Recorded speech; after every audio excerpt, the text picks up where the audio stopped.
Well, hello friends. Glad to have you join me tonight. Yes, it's evening. And I'm recording this one because I think it's about time.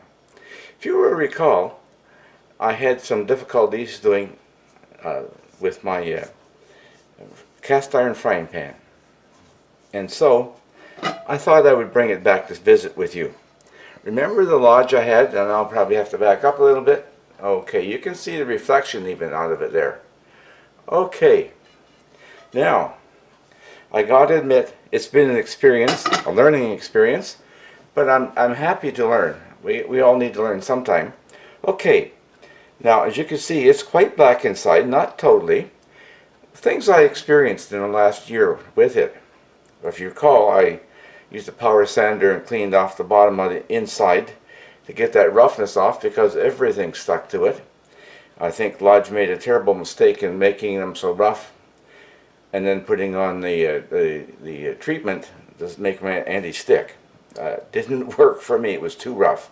Anyway, my report. Well, first off, I did learn the hard way, and probably 4 times I had to go through the whole treatment into the oven, bake off, you know, all the stuff I put on there because it was chipping and coming off. Didn't do it right. Well, you know, learning is learning, and thanks to other people who gave me suggestions, worked out well. Okay, and what I was trying to get was something like, okay, you can see it. I just have to remember to look back, you know, what my movement's opposite to what it shows on the viewer. This is Made in USA number 5, 8 1/6 of an inch. Brand, I don't know. As you can see though, it's well seasoned. And actually, if you look on the bottom, you won't see it over here. There. The bottom is not as shiny at all as the sides and such. You know the old thing of putting it on a burner to evaporate the water off it, right? To finish drying it, because my wife would kill me if I used a dish towel to dry it. Okay. Anyway, what we tried, well, Old Faithful, and you can tell by the size of the bottle, is a Mazola, big one.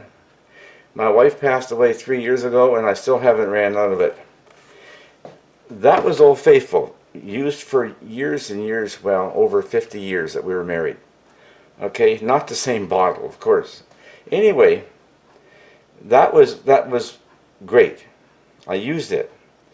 What I found out did not work well for me. Now, this is pure coconut oil with no artificial flavors or preservatives. It's in a jar, and you can see that it's getting down. Here I am backwards again. Okay. Anyway, I bought it down in Arizona. What did I learn? It's white now. Leave it on the table or countertop in a hot day. You can back in its clear liquid. Now I also have a bottle of clear on coconut oil that you can pour it out. The problem with them is, of course, the same as the Mazola, in that for some jobs you pour in too much, you get a paper towel and take it out. So I did do a little switching, and this one is Pam, the original. Here I am, just about crazy. Okay. And anyway, this, for the waffle iron especially, right? All those little cracks in that. I was never one to go with the Mazola oil and a little brush and brush in all those little hollows and stuff. So I use it for that. So, in the long run, what did I find? The coconut oil, I found that it smokes at a lower temperature than Mazola or the Pam. That's a good hint. Keep the heat down, Ted. I'm using an electric range here, and so my wife did all the fancy cooking. I do the primitive stuff.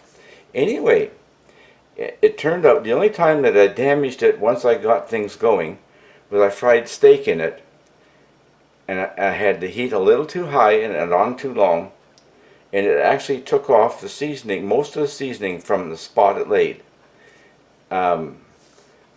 The only thing I've used to clean it is a plastic brush with the sink running hot water and quite warm from the stove, no soap, and I got that idea from you folks in YouTube. There must be probably 10 or a dozen or whatever, a ton of people.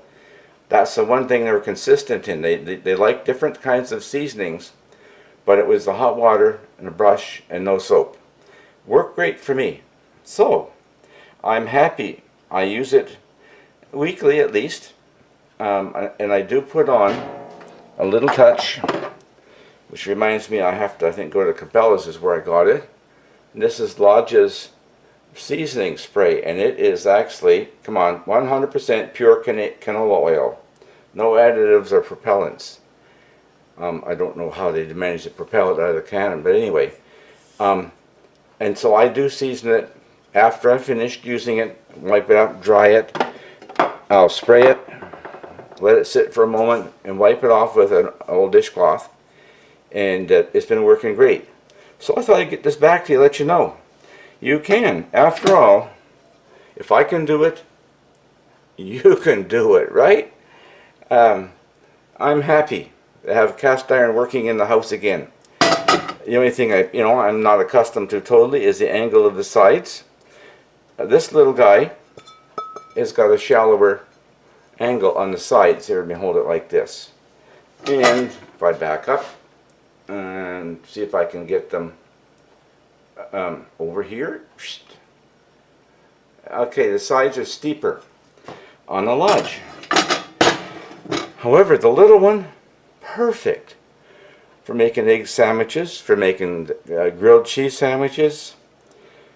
Too small for slices of bacon, of course, unless you cut them in half. But anyway, so these are my main go-to fry pans now. Thanks to all of you for your assistance. And if you would, pass this on to anybody that you know is having difficulties. And if you would be so kind as to like, share, subscribe, and welcome comments as well. I'll try to answer when I can. Don't always have the opportunity. I get busy with something. Seems like I'm always busy. But anyway, that's it. That's my report on my Lodge frying pan. It's turned out great.